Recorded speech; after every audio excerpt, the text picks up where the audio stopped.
Welcome. My name is Anupam Chugsidhu. Thanks for being here. Welcome to the February 11th regular board meeting of the Board of Education. I would like to have my board colleagues introduce themselves, starting on my left. Hi, good evening. My name is John Lazarowitz. Thank you for coming out tonight. Good evening, Patty McCoy. Thank you so much for being here. Hi, I'm Patrick Keogh. Thanks for joining us this evening. Hi, I'm Doug Brooks. Thanks for coming out. Looks like we got a good crowd tonight.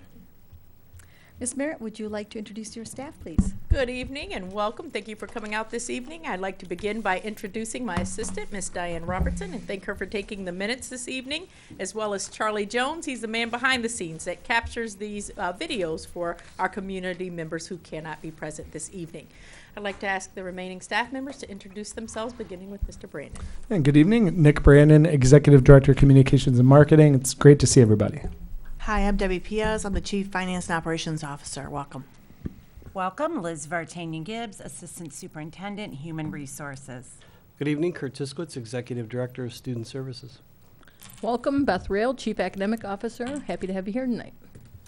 Welcome, Heather Fitzpatrick, Education Association President. Thank you. Would everyone please rise for the Pledge of Allegiance? And we have Patrick and Nicholas who are going to lead us with the Pledge of Allegiance. So coming up. If you want to just come up here, stand in the middle, please. All right. Thank you.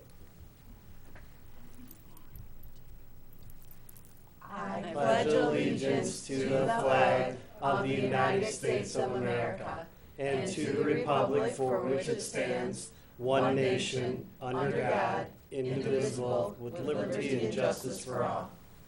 Thank you so much. Thanks, guys. We are at Part A of our agenda. I'm looking for a motion for the adoption of the agenda, approval of the consent agenda. Action item number 20-02-36. Madam President, I move that we adopt the agenda and approve of the consent agenda action item 20-02-36. Second. Thank you. Motion was made by Member Brooks, seconded by Member Kehoe.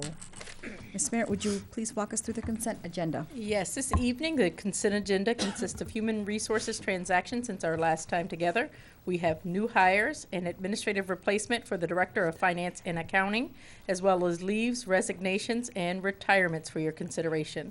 In addition, we have the approval of minutes from our regular meeting on January 28th, 2020, and the first reading of policies 1420, School Administrator Evaluation, and policy 3220-4220, Professional Staff Evaluations.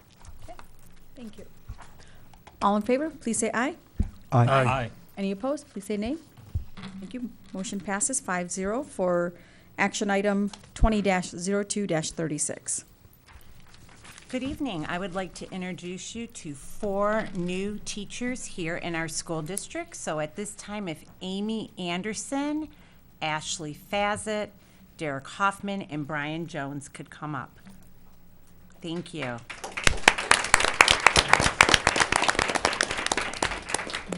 So we are very fortunate because these 4 educators selected Plymouth Canton Community Schools, and we know that all of them are champions for kids.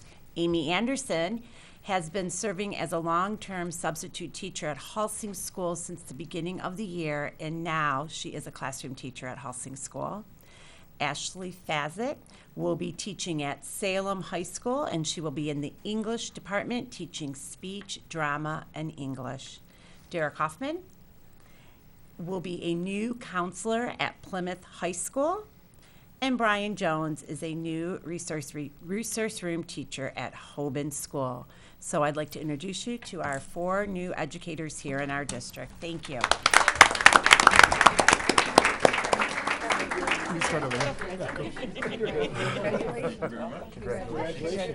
Welcome to the district. Welcome to the district. Congratulations. Welcome. Welcome. Congratulations. Congratulations. Welcome. Welcome to the district. Congratulations. Congratulations. Welcome. Congratulations. Congrats. So next, I would like to share with you that we have selected Devin Kling as our new Director of Finance and Accounting. He's not with us this evening because he is completing some work in another district, but we would like to bring him forward to the Board of Education. Devin has a bachelor's degree in finance from Walsh College, and he is completing his master's degree at MSU in educational leadership. He has served as the Community Education Director at Clarkson Community Schools, the Business Director at Memphis Community Schools, and currently he is the Senior Executive Director of Finance in Wayne Westland Community Schools. So Devin, you will all meet him very soon because he will be at some board meetings presenting with Debbie Piaz, but we are very excited to bring another champion here to our school district. We'll let Debbie give him the candy bar. And also, I would like to thank Brian Lewis for his time in the district. He has resigned. And also, I would like to thank Mary Lynn Dickinson and Kristen Metlock, who are both retiring from our school district at the end of the school year. Thank you. We are moving on to Part B, Celebrating Success, and Member Lazarowitz has that honor.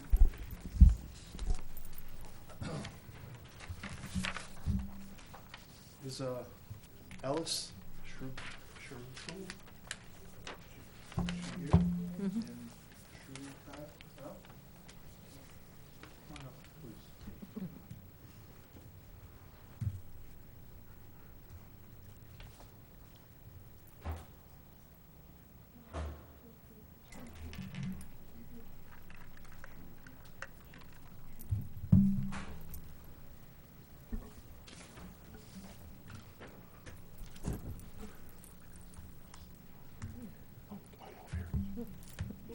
We'll look at him over here. Okay.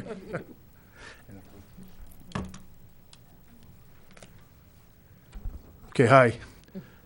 I'm here to celebrate success this evening. We'll honor 3 talented students in the district who have achieved some very significant accomplishments. 3 girls, Alice Kine, Shrutu T.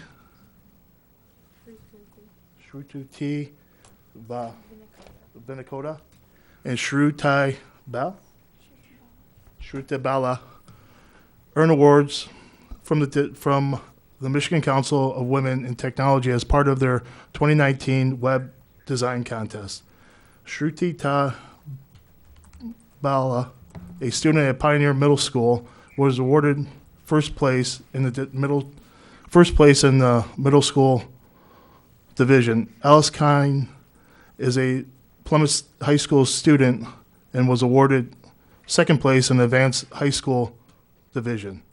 And Shruti Ta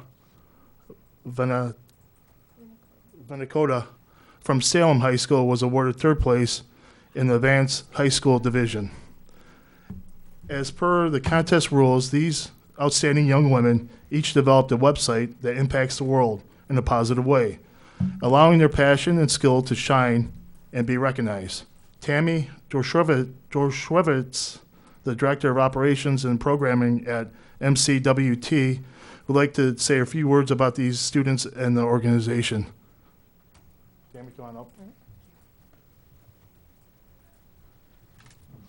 Hello, my name is Tammy Dorshevitz, and I am the Director of Programming for the Michigan Council of Women in Technology Foundation. We are a nonprofit that is committed to making Michigan the #1 state for women in technology. And in order to accomplish that, one of the things that we do is we work quite extensively with students around the state of Michigan, running competitions, running clubs, and so forth. We have had a great showing from our district in our recent website design competition. We actually had 6 different teams from the district that made it to our finals day. Oh. And it was a big deal to be there. These girls did a fabulous job. They spent about 3 months creating a website that was submitted. It was reviewed by industry experts for the content, the usability, all of that. And we actually ended up with 4 of the 6 teams that placed. There were 3 prize winners and then an honorable mention from the district. So it was a wonderful showing, and some of the girls are part of our Get It Club, which is a Girls Exploring Together Information Technology, which is based at the park. And I just can't say enough about them. So thank you for all that our educators are doing to make these girls who they are.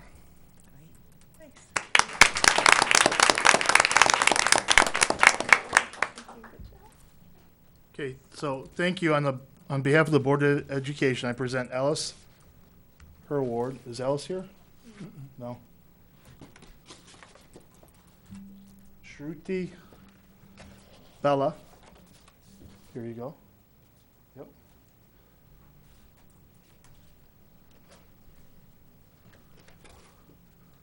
Shruti Tai Benatola. Benakota. Here's your award. With the STARS Award for students with achieving and reaching success. Students, if you'd like to say any words to the board or to the people out in the audience, would you like to say something? Okay.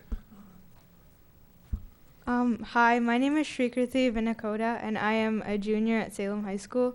And I would like to thank my teacher, first of all, from web design, as well as my parents, for pushing me to really become motivated into web design, because I wouldn't have been able to accomplish this award if it weren't for them and their support. And so yeah, thank you for the board and for the educators that are here today.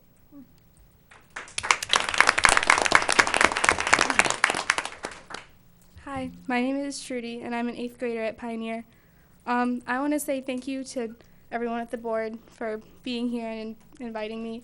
I want to thank my parents because they were very supportive and they helped me inspired myself to be good at web design. And yeah, just thank you, everyone. Well, congratulations. Please go up and shake the board members and administration's hands. Thank you so much.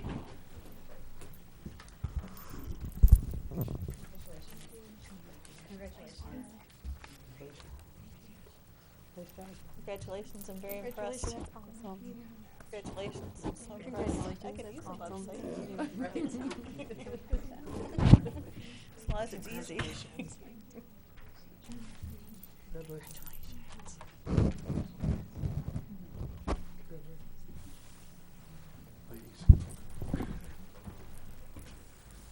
Monica, is it possible for us to get copies of what they did? Links to the Links to their websites or anything like that? Would be fantastic. Yes. I think we have forwarded those links to the communications, but if we didn't, we will make sure that we do. Perfect. Thank you. Fantastic. Thank you so much. How exciting. I mean, that's just incredible. Yeah, Can't wait to see their work. All right, we are moving on to board committee reports, and starting with the president's report. It's been a busy couple of weeks as we go around town, talking about the bond and all the great things that are happening across Plymouth Canton Community Schools. So I'd like to start off by thanking Member Borninski and Member McQueen for joining me for Coffee with Monica. I believe it was on the 29th. And I'm always amazed at the community members that show up to these events, and they've got just incredible questions, incredible insight, and great suggestions for us as we engage with the community. So great event, so thank you for hosting that. I also attended the parent council meeting on the 31st with Member Borninski, and I want to continue thanking my board colleagues for all of the presentations that you've been attending. I know there's been multiple ones. I just can't name them all, but I really appreciate the support. It's been incredible. It's been an incredible journey, and I'm excited about this opportunity. And next up is the Student Performance and Achievement Committee, the SPA update. We met last week, Wednesday, had a really robust conversation for more than 2 hours. And it was all around great work. You know, how are we making sure that all of the programs that are being implemented are meeting the needs of our students, particularly those that need the additional supports. So obviously we get passionate about this work because we want every child to be successful. So we are looking forward to having that presentation come forward at the larger board meeting After the next board meeting, we will have a workshop, and we will dive deeper into the programs and the data that was discussed at the last SPA meeting. Our next SPA meeting is March 4th at 4:30 p.m. We will be looking at the physics curriculum and titles. That's it for me. Next up is Member McCoyne with the Policy Committee update. So our next meeting will be February 25th, which is in 2 weeks from tonight. We meet at 5:30. We meet down in the Superintendent's Conference Room. It is an excellent committee. We are looking at some of our policies to make sure that all of our students are safe and welcome. Thank you. Next up is Member Kehoe with Finance and Operations. So we met last Thursday, the 6th, at 4:30 here in this boardroom, and we went over the budget amendment for the mid-year budget process, which we'll be reviewing this evening. And we also reviewed 3 bid packages that came from the last bond that we had done. So that's closing out some of the last projects in the last bond, and we'll hear about those things this evening as well. Our next F&O meeting is Thursday, February 20th, here in this room. We are moving the time to 5 p.m. So if you've seen the agenda, you see it as 4:30. It's now going to be 5 o'clock in this room, and we welcome the community to participate. Thank you. Thank you. Next up is Educational Excellence Foundation report with Gretchen Ward. Hello, good evening, everyone. Thank you for having us again. My name is Gretchen Ward. I am the Executive Director of the Educational Excellence Foundation, and we are the 501c3 that supports the Plymouth Canton School District. So we love coming for our monthly board update. I apologize you've seen me 2 months in a row. I do try to rotate and bring in some of my board members so you can see some fresh faces, but you get me twice, so what are you going to do? Tonight, our update is going to be on one of the biggest fundraisers that we have coming up throughout the year, and that is our Uncorked. And for those who have never been, Uncorked is a wine tasting and a strolling dinner that we do at Fox Hills every year, and it's a huge community event. We have about 550 people that attend, and we're celebrating 10 years. It's been a decade since we've been hosting this event. And it's evolved a lot since our first days at Schoolcraft College in a really small room when we said, I wonder if anyone's going to show up. And they've shown up, and they show up more and more each year we host the event. So we're thrilled to have community partners like Community Financial be our presenting sponsor again. And it's only because of these community partners that we are able to raise the money that we do. Last year, we raised about $72,000 to be able to give back to Plymouth Canton schools. This year, we're going big. I would love to raise $100,000 for our 10th anniversary. And I believe we can do it because we have an amazing community, amazing support. So that's what I'm here to do, is I'm here to ask for that support. We do have sponsorship opportunities of the event, and those come with event tickets, and they come with signage and all the whistles and bells depending on the sponsorship level. And we also host a silent auction at the event. So I'm looking to community partners that would be interested in either donating an auction item or supporting us with a sponsorship. I know the board has been very generous in the past and have supported it, and we hope that we can count on that support again. And we looked with our community partners that may be listening to this or watching this on television and say, how do I support Plymouth Canton schools? I want to be able to do that. The nice thing about supporting events like this is the proceeds go to support all 24 schools throughout the district. So we welcome that support. We hope to see as many of our community friends out at Fox Hills on Friday, April 24th. And I also love to plug that this isn't your typical gala fundraiser where you go and eat some cold chicken at a table and listen to a program. We want people to come, they mix and mingle, eat and drink their way through Fox Hills if that's what you enjoy doing, and really come out and celebrate all of the wonderful things that are happening in Plymouth Canton schools. So I hope to see many, many people there on Friday, April 24th. Thank you. Thank you. And let's not forget the amazing music that is performed. Thank you for that update. We have our next agenda item, School Improvement Plan highlights from West Middle School. Yep. And to kick it off, we're going to welcome Anthony Ruella, our Executive Director of Middle Schools Data and School Improvement, who will introduce our school improvement highlights. Good evening, everyone. Thank you for being here, and thank you for allowing me the honor and privilege to introduce Mr. Clint Smiley, principal of West Middle School, and his team today, Ms. Lauren Kolzicki, assistant principal, and Ms. Amanda Davies, his media specialist, who are going to present to you two wonderful initiatives, and they're going to do a great job presenting them. One of the things that they will not do is they won't really tell you everything that went into the planning, the research, the engaging stakeholders around this work, and their constant evaluation of that. So just as a quick shout out, I know the work they do as a middle level leader and as a school improvement responsibilities, and it's just amazing the work that they do in terms of looking at the data and engaging their students, engaging their staff, and families around their school improvement initiatives. So with that, I will welcome Mr. Smiley. Thanks for having us. And Monica Merritt once told me, you're only as good as the people you surround yourself with. So I've surrounded myself with Lauren Kalzicki and Amanda Davies tonight, and they're two of the best. So we have goals in all of the academic areas and culturally proficient instruction practices and eligibility skills at West Middle Schools in our school improvement plan. Tonight we want to talk about two areas of focus, specifically one academic area, reading, and we want to talk about an area that focuses on the whole child, and that's our Away for the Day program that's related to cell phones. As a staff, we reconfigured our day last year and replaced homeroom time that used to start the day with a block of time immediately following lunch called prime time, and it's used for reading. And so to talk more about this initiative is our media specialist, Amanda Davies. Hi, everybody. This is actually my first year as the media specialist at West. I was an English teacher at Plymouth for 17 years before that.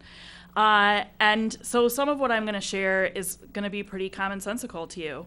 The information, for instance, in this slide that talks, it's the NCTE, the National Council for Teachers of English, statement on the importance of independent reading. It's information from Richard Allington, who is like the #1 researcher on the importance of independent reading. It talks about all of the amazing impacts that choice independent reading have on students' comprehension, on their engagement, on their understanding, and on their learning in all disciplines. And so as a result, after the staff at West last year had made this commitment to make prime time all about reading, at the end of the year last year, there were some things that staff and students had some concerns about, like the length of time that they were meeting, because research shows that middle school students can't read for 32 minutes straight because they don't have a long enough attention span. So we did things like change the amount of time. We instituted some multi-level prime time so that we could have some 8th graders modeling what good reading looks like for younger students. I also have had the opportunity, because of the way prime time is set up, to go into classrooms and do book talks and organize speed dating with books, which is like a book tasting where students get to explore a whole bunch of books in a very short amount of time. We also, as a means of providing support, and this was one of the things that Clint was really passionate about when I interviewed for this position, was ensuring that the teachers had resources to support that reading in their classrooms so that they didn't feel like they were having to lesson plan every day for an additional course, but so that they had like a natural bag of tricks that they could pull from to be able to talk about books even if they were a science teacher or a math teacher, and that wasn't sort of their natural connection with students. So what it comes down to is that it's all about the kids. These are just some examples of the students that I caught reading one day. This is actually back in October, which is why there's like sun outside, because we were supposed to do this in November before the one snow day that we've had. Kids are reading. Kids are engaged with books. Kids are constantly in the media center checking out books. We've actually seen a huge increase in the number of checkouts, and while circulation isn't a perfect indicator of engagement and how many books students have finished, the fact that we've seen a 1,000-book increase over last year for the same time period, I am really proud of that work. These are just some examples. I made a shared drive so that students could access these quick activities. So there's sort of a general quick activity list, and then I made a calendar at the beginning of the year so people could just click on those individual links without having to do 3 hours of prep ahead of time and just get quickly connected with their students around books and what they were reading. We also have had all kinds of feedback, positive feedback from teachers about the changes that we've made this year, and just having a time to read during the school day in general. The quote on the left, I think, speaks to that most specifically. We have teachers who are so focused on the curriculum and getting to everything that's expected of them based on the standards and what's going to be covered on standardized tests that sometimes we don't have as much time as we would like to just have authentic, real conversations with kids. And prime time gives us that chance to have those conversations around what kids are reading. It's pretty outstanding. And Lauren. Thank you very much. Nick, go back one slide, would you?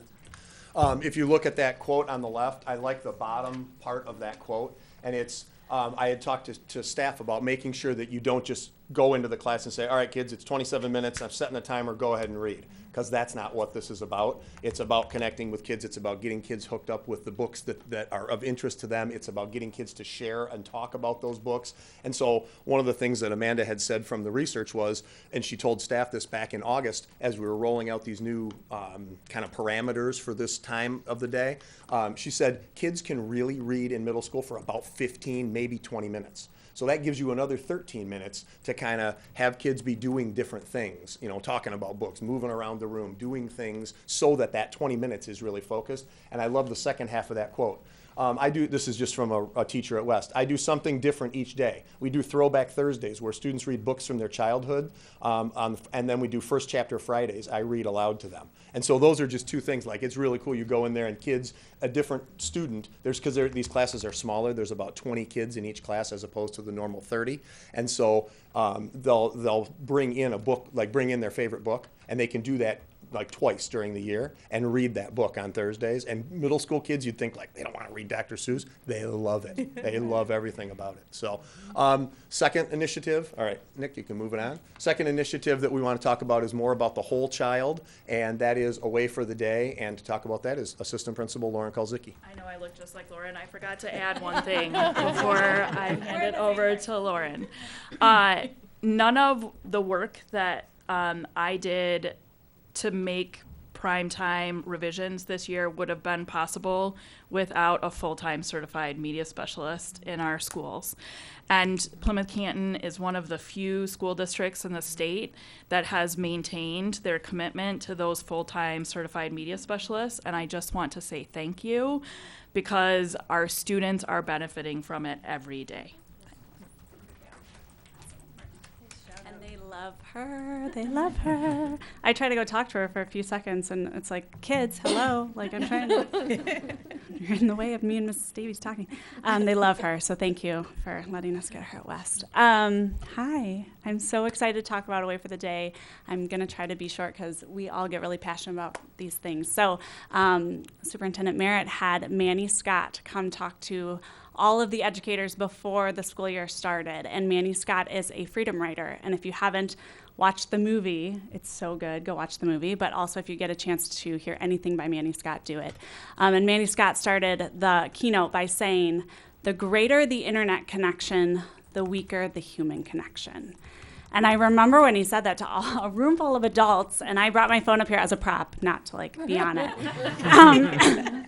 But the room full of adults, we were all really convicted by that. And even myself, I was like, oh, okay. And he really challenged us to put away our phones so that we wouldn't miss it. Like, we wouldn't miss this really important time we had with him, because he was going to share something really big with us. And I'm so glad that I put my phone away and that I took notes, and that Smiley and I talk often about things that we learned from Manny Scott and how we can share that with our kids. And I say that because the tone of his statement is what led us to create the cell phone policy. The tone wasn't about what can we take away from kids. It was about what can we give kids. We can give kids mindfulness. We can give kids being present. We can give kids focus. We can give kids better communication skills. We can give kids back a learning environment that is about growth and about focus and about math, science, social studies, reading, the love of reading. We can give them so much. And so a year ago, we got together, the 5 middle schools, and said, we're noticing problems with cell phones, and what can we do about it? And we asked our stakeholders, our parents, our staff, our administration team, many of you, and then we asked the research. So what should we be doing with middle school students and cell phones? And what came from all of those conversations and all of the research was this new policy. And this policy is called Away for the Day. I didn't make it up. I would love to be coined with that, but I didn't make it up. It is a national campaign that is focused on middle schools. And it basically is saying away for the day. So the new cell phone policy for all middle schools is from 8:04 to 2:59, phones are turned off. They are put away. So the old cell phone policy used to allow, again, my prep, used to allow people to have their phones on them, but they had to be kind of like out of sight. And what the research showed us about that is that it's not out of sight, out of mind.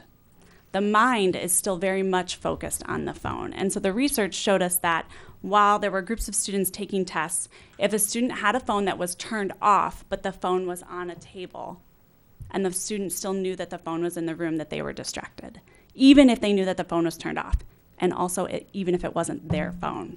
And so phones have this really, really powerful connection between learning and distraction. And so students who were taking the same test but the phone was outside of the room did better. And so what that told us is that we couldn't allow students to have phones on their person and think that they were not going to be distracted by their phone. And so the policy changed from kind of being a little bit loosey-goosey about where kids were storing phones as long as they weren't out and visible to really, no, we're going to be away for the day. From 8:04 to 2:59, you're going to get all of those things that we talked about. We talked about focus, and we talked about communication. We talked about all of this with our students. And it is going so well. I cannot tell you the success that we have had. Of course, students want to tell us, no, we love our phones, but what they'll really share with us is, I'm so less anxious at school. I'm so less thinking about what's being posted on social media. I'm so more willing to go talk to someone at recess. I'm so much more focused on asking a question in math class than I am at rushing through the work. And so we have just been so excited about the policy. It's going so well. The parents have been really supportive. Administrators have seen great things. Teachers have also seen great things. So I'm going to go through this really fast. This just shows the letter that was put off and how we kind of navigated through it. The big thing was needing to call your parents. Again, we were really interested in what our students were going to get, not what we were taking away. And what our students get by having their phone in their locker and not on their person, texting their parent or a family member or someone else, is that they get the opportunity to raise their hand, to talk to a teacher, to then come down to the office to have another conversation with an adult, whether that's a secretary or administrator. They get to have those communication skills that a lot of our students are missing. And when we talk about the whole child, these are skills that kids need, and they need them in the school systems, and this is a great way for us to do that. So kids are learning to navigate their resources, problem solve, communication, all of these things that are really vital to our kids. By taking away the phone, we've kind of brought that back into our curriculum without really needing to revamp curriculum. It just happens naturally. So these are posters that come from Away from the Day campaign. All of our middle schools use their posters. They have great artwork. They have a ton of free resources. These are all over our school because, again, it was about what can we give our kids, and what we can give our kids is the research. So instead of arguing with them or telling them something's bad, we've really talked with them about the research and their brains and how much we love them and care about them, and what we want to give them is the freedom to learn and the freedom to talk and the freedom to play. Oh my gosh, you guys should come by at recess. Recess is so fun now. We play. I play with the kids. My recess attendants play.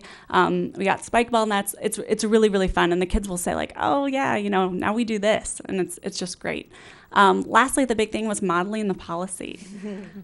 I know all the adults in the room were like, ugh. So, we put this up, and at our very first staff meeting, we talked about this, and that the hardest thing about Away for the Day is that we got to model it. And so Mr. Smiley and I both put our phones in our offices when we first get in, and we don't really carry them around. And we've really said to our staff, listen, you're adults. If you need to pull your phone out to text about a sick kid or a need, we get it, but we don't want to see them out. It's really distracting for learning. It's really distracting for emotional intelligence. It's really distracting for mental health. And we want to be a school that's really focused on what's best, and this is what research says. And so I notice it now. It's so interesting. I notice it now when I go get my kid from the school bus stop, when I'm at a doctor's appointment, when I'm in the grocery store, when I'm wherever I go. I am more aware of how much we're on our phones because I am all day, 8 hours a day, 9 hours a day, in a building that doesn't have phones. And so I'm so grateful. I'm so thankful. Our staff will swing through my office and say they feel different. And just speaking to myself, I feel different. Our kids feel different. And so it's going really well. Lastly, screenagers. So we, again, what can we give our families? What can we give our kids? And so this was a part of the research, sharing the research. Why are we doing this? We didn't want to fight kids about it. We wanted them to know that it was because it's what's best for them. And so last year, or not last year, gosh, it feels like last year. In the fall, we showed every single middle school student screenagers. Every single kid got to view it on the same day in the district-wide, every single middle school student. And then in the evening, we had a free showing for parents, and it was a great turnout. And then the 5 middle school assistant principals stood at the front and answered questions. And part of screenagers was our goal wasn't to tell people we knew everything. Our goal was to say, hey, we are navigating this digital world with you, and we are going to partner with you. Parents, we value you. Let's learn all about this together and try to navigate what's best. And screenagers did that, and it just helped us kind of bridge some of those gaps between, like, what is the research saying? What should we be doing? Let's learn this together. And that was a great event. I would definitely do that again. And that's all for me. Back to Mr. Smiley. One of the at the beginning of the year when Lauren and I were meeting in August and kind of getting ready to roll this whole thing out, preparing for like that first week, and when the staff shows back up, Lauren was like, I'm going to tell the staff it's going to take like 6 weeks, and we're really going to have to work hard to work with kids, work with families. 6 weeks though is what we got to do to get this away for the day rolling out. And just as an indicator of how ready kids and families are to accept this kind of thing, it took like 2 weeks, like literally 2 weeks, and you didn't see a phone, and nobody really even argued about it. Like I was like, we're gonna take cell phones from 14-year-olds and they're not gonna argue, and they didn't. Like they're much happier without that. So I'm not sure how this portion goes, but like that's what we had to say. So do you have questions, or do we sit down? I don't know. So. Questions? I'll actually start because I came to the viewing and it was amazing. So that Screenagers movie documentary is actually being shown statewide now. A lot of the ISDs, I work at an ISD, so a lot of the ISDs are showing that to community members, parents, students. So I applaud you for being a leader in this, for sort of setting the stage of what's valuable. And I've noticed a difference with my kid in terms of he's more engaged, he's happier. He tells me stories about what happens at school. It's amazing. I mean, before it was just like, and then I check his phone, and of course, there's lots of text messages. But thank you for doing this for our kids, for our community, for the parents, for the teachers. I think it's been a great experiment, and I hope it continues. I also want to applaud what was said about the media specialist. We are very fortunate as a school district to have a certified media specialist in every building. We are one of the few districts that still does that. And it's so critical for us to continue doing that. So thank you for your leadership in that endeavor as well. Member Kehoe? So I have a number of things. I'll just ask a couple, and then I'll let somebody else ask something. With respect to the media specialist, I want to thank the community, because the Wayne Reason millage that the community supported us with is the thing that's helped us to be able to do that, because we were looking at cuts for that before, and we've not had to do that. So we've been really appreciative of how the community's been supportive. And when the Reason millage comes up for renewal, consider that as one of the key benefits that we get from that process. With Away for the Day, is that a policy that we apply uniformly across all middle schools, or is that just West? Okay.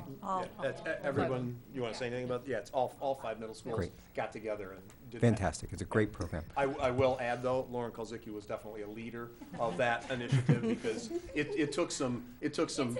It's a team. it took some tweaking to Got it. get some of the other schools. Some of the other schools were like, I don't know about this. This is going to rattle people, So- and they're on board and liking it, like we're seeing.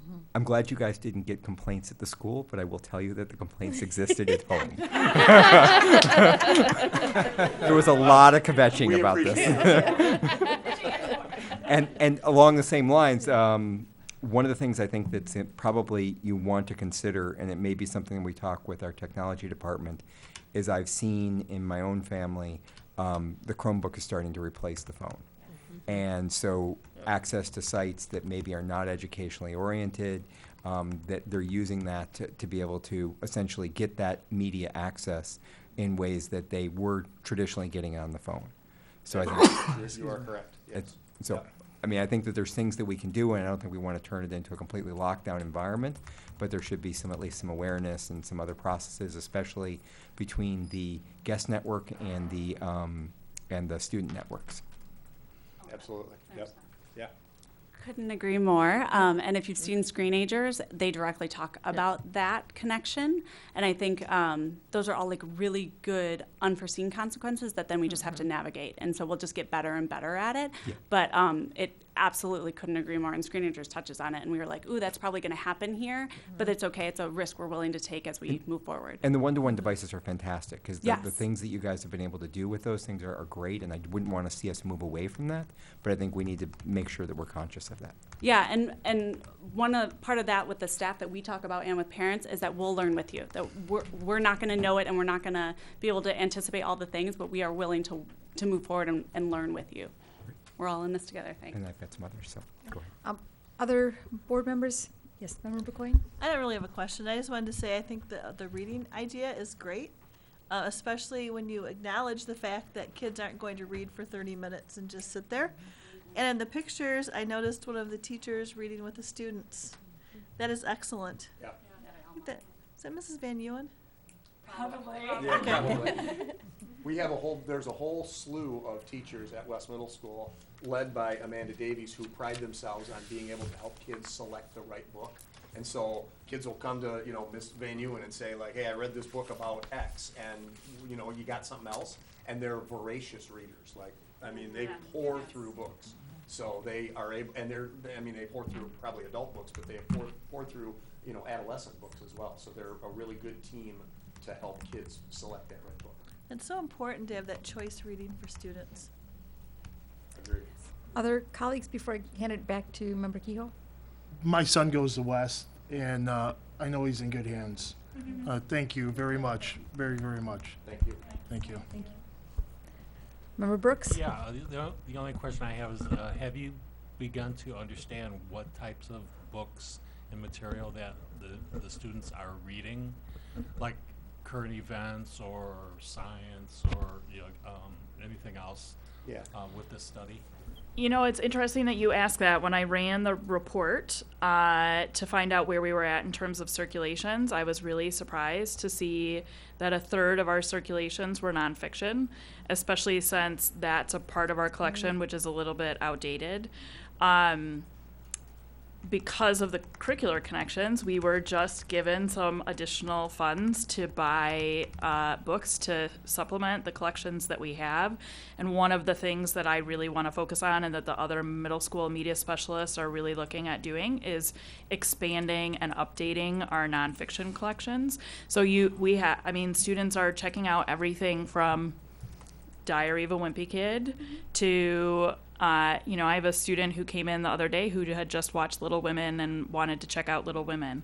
So we sort of see the entire span. Part of my job, a huge part of my job as the media specialist, is to have that conversation with the kid who's checked out Diary of a Wimpy Kid 3 times and say, okay, so you found this series and it's so great and so comforting to go back and experience a book that brings back good memories of reading and takes us back to maybe when we were a little bit younger, but also let's see if we can move you into some James Patterson middle school books, or let's see if we can move you into some of the things that are sort of transitioning them into a higher reading level. Although Jeff Kinney's inference references throughout his books are pretty sophisticated too. It's still part of my job to be pushing and challenging those kids. And sometimes, you know, they still end up with Diary of a Wimpy Kid, but sometimes also they end up with something a little bit more sophisticated than that. So thanks for asking. Thank you. All right, Member Kehoe? And with Primetime 2.0, I know that this is largely a West program, that we're doing similar things in some of the other schools. Is it possible that we can get maybe a presentation at the end of the year in terms of how all those different middle school programs have worked? And, you know, perhaps see where things are, and maybe there's something that's particular about West, why this one works well there but might not work elsewhere. But, you know, when we have great programs that we're doing and we're running these kinds of experiments, I'd love to see how those things have performed for us as a district. Yeah, I mean, certainly I talk, and my colleagues here talk with all. Can you come close to the phone? Oh, I'm sorry. We microphone? talk with all the people at the other middle schools, so they're aware of what we're doing, and you know, it's kind of like what fits at what school. And it was time for us to make this move and move it to the middle of the day, and you know, configure the time and have these conversations. And so, but like we'd love to share. We loved sharing it tonight. We'll share it with them as well. But. And then the last question I had was, there's a pretty interesting statistic that you have on the slide here that test scores improved over 6% when schools stopped allowing phones in the classroom. Do we have any results from that yet? 6% is a massive improvement. I Correct. That's a national. Right, but I mean.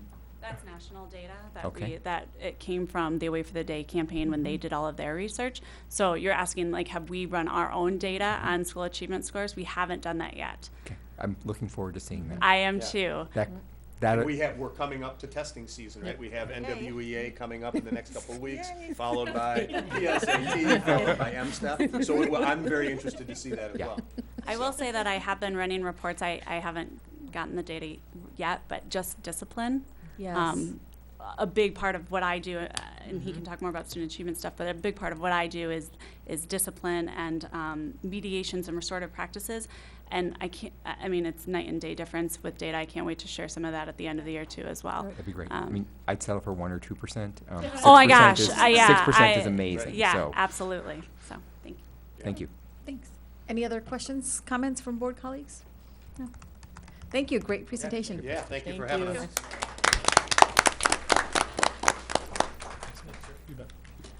Next up. I was going to say, Go Mr. ahead. Smiley, I'm going to drop my phone off in the morning at 8:04. and pick it up.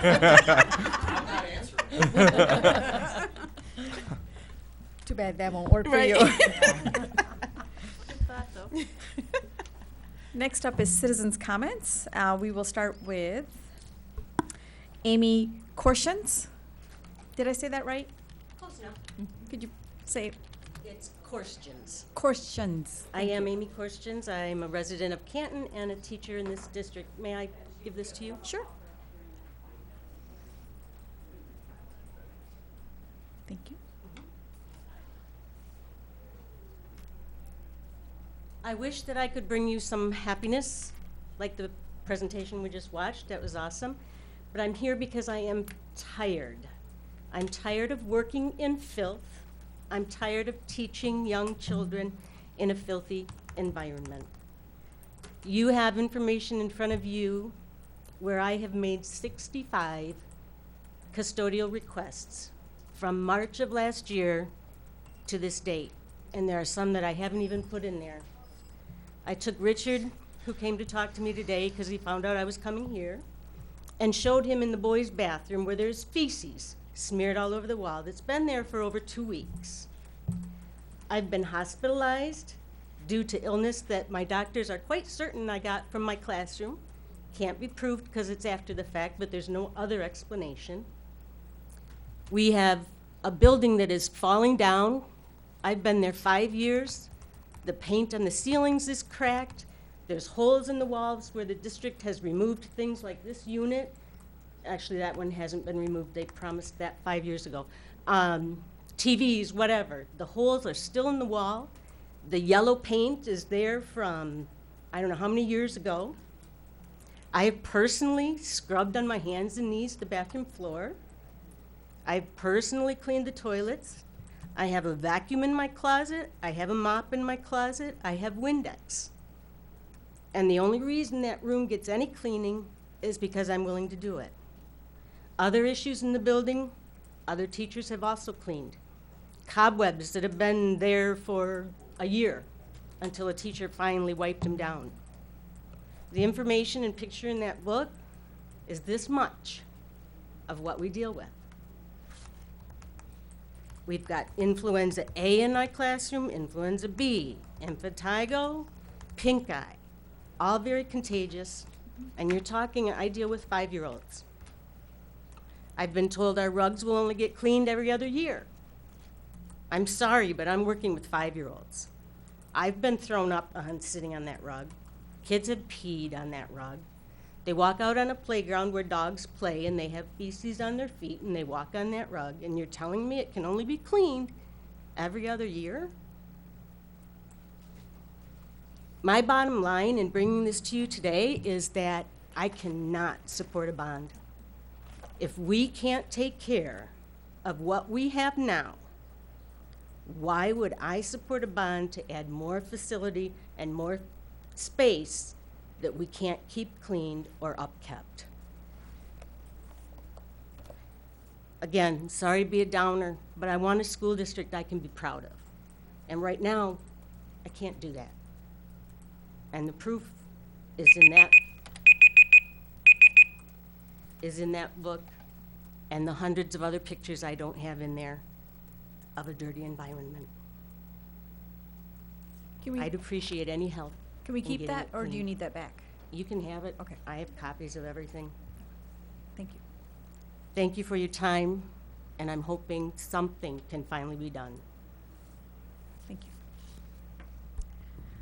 Next up is Scott Milam.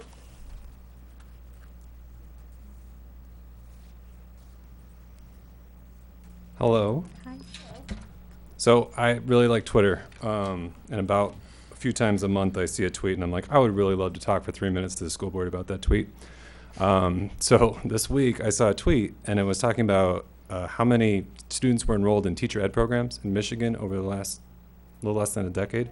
In 2009 it was 23,372, and in 2017 it was 6,859. So I calculated it was just under 30% over 8 years. And I was like, oh, that is bad.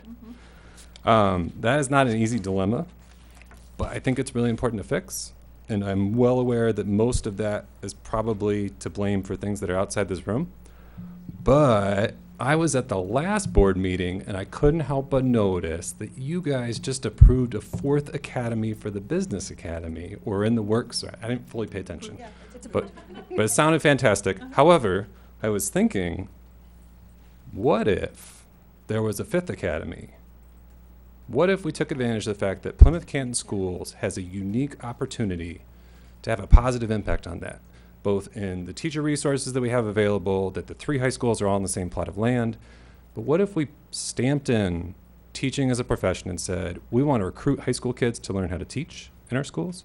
We want to partner up with Eastern and U of M School of Ed, Michigan State School of Ed, Central Michigan, and we want to have them send student teachers to us, and we want to send prospective students to them. Think about the perks we could do with the teaching academy in terms of cognitive psychology and other psychologies that we could teach students. Currently, there's a disconnect between what students do to study and learn at school and at home and what research says about how the brain works. And if we could funnel kids through a teaching academy for a class on cognitive science and education, the benefits of that would be far-reaching. If we also go and look at things like educational technology, there's a lot of administrator roles that we have in the district because of our size that students don't even know exist. This is just an idea I had, but I wanted to share it with you. I think it's really good, and I think that it's a chance to really put a positive spin on teaching that we do too little. We show off too little stuff. And I was just off the top of my head, I was thinking, of primary and secondary education, if we could teach kids about special education, if we could teach kids about if kids could do a capstone project, the things that they could do, they could develop an app, they could flip a classroom. There's so many cool opportunity things that we could develop in that I think would be really amazing. And I can't help but notice that I just followed up Lauren Kolsecki and Amanda Davies, who happened to be teaching in my school, in Plymouth High School with me prior to this, and how impressive they were, and how great it would be to involve students in showing off those elements of teaching to the world. We could really be a pioneer and do something big. We even have 2 local representatives, state senator and state representative, that are former teachers. There's a lot of things that I think that we should consider and think about. So, thanks. Thank you.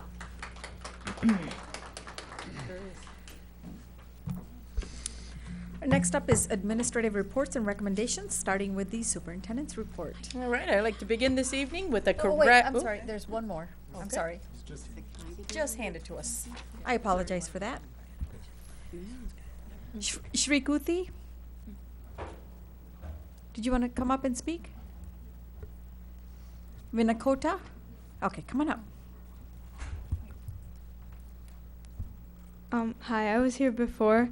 My name is Shrikirthi, and I was just talking to my parents the other day, and I was telling them about how I'm a junior at Salem High School once again, and so it's really difficult to walk in the snow and the rain when there is snow and rain that comes down, as well as walking through the salt and everything. And I know I have a friend who has recently slipped in the snow, and she has like a cut in like her eye and everything because of what happened. And so my parents and I were coming up with an idea, and I thought about an idea that was like a sort of a shed that covers the paths that we walk from Plymouth to Canton, and Canton to Salem, and Salem to Plymouth again, so like the 3 triangle paths. It would be like kind of like a plastic wall, as well as like a shed on top, and then there could be like heat coming through the top parts of it, so that we could be covered, and it could also reduce costs for like the shoveling of the snow and everything, as well as it could keep us all safe when we walk through the snow. I went to a place recently, like it was nearby, and they had the same kind of thing where it was like a plastic wall, and then there was sort of like a covering on the top. And I was thinking that since our paths are really wide and we can make something like this, it would be really easy for like kids to first of all go through a channeled way to get to each school, and also be covered in the rain and the snow as well, with the heat that comes through, and keep us warm. It would also, like, as I said, cut down costs for the board and the school and everything to keep like the snow clean and all that, because there wouldn't be snow underneath. And so that was just an idea, but yeah, that's all I wanted to say. Thank you. Any other citizens' comments? Thank you for that.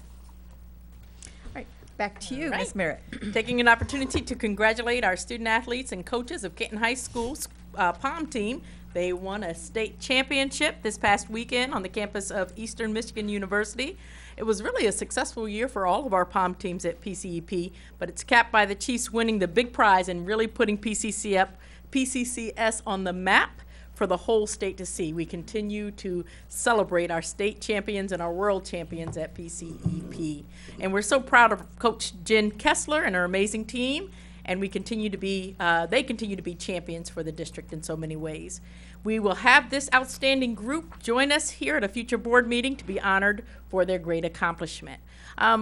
Talking about, I think, in reference to some earlier comments we heard in terms of citizens' comments, I just want to take an opportunity to share a different perspective. I think all of those issues that are raised are the exact reason that we're going out with the bond proposal when we talk about much needed improvements to our facilities and learning environments. So I heard about paint and holes in the wall and things along those lines, and we really continue to have competing priorities within the district for our general fund, and it's taxed for a roof breaks or leaks in an area, and we have to fill that, and something has to give. And so when we're looking over the past 18 months, we've been working on this 10-year comprehensive plan that will address the facility needs as well as addressing program needs to continue to give a competitive edge to our students.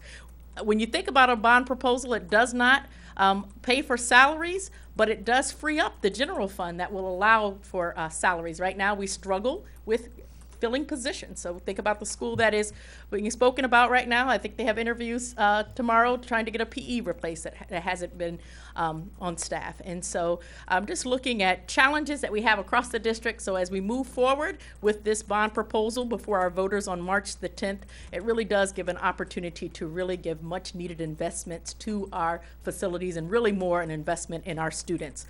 This bond, of course, will garner $275 million with a 0 mil increase to our millage rate. We are very clear in saying that this is definitely a new ask. If this bond were not successful, if it fails to pass, July 1st, that millage rate will roll back 0.98 mils. And what does that mean for us? We still would have to continue to try to fund these much needed improvements to keep our buildings safe and warm for students. We are asking, which we believe is a reasonable ask to our community, to continue to invest that money moving forward. March 10th, 2020, we're asking our community to come out and consider this bond. In the meantime, more information. I think it's important for all of our community to be able to answer questions that they may have. It's a lot in this bond. We want to be able to unpack that. We want to invite our community out on February the 19th. We have 2 community forums where we will spend the time going through all of the information in the bond. That will be held at the Canton Little Theater. That's Wednesday, February 19th. We have 2 sessions, one at 6:30 p.m., another at 7:45 p.m. So everybody is welcome to attend. We have a ton of information about this bond proposal on our website. If you also have any places around the community that you would like our team to come and speak, I mean, we've gone out and spoken to 2 people up to rooms of 50 people. We are here and available each and every evening. Just please let us know, and we will be there to get this information out. It is that important for our community and for our kids. Okay, thank you. Next up is teaching and learning. Yep, and I'd like to welcome Dr. Deirdre Brady, who's going to share with you, along with Tanya McCrane, about K-12 science.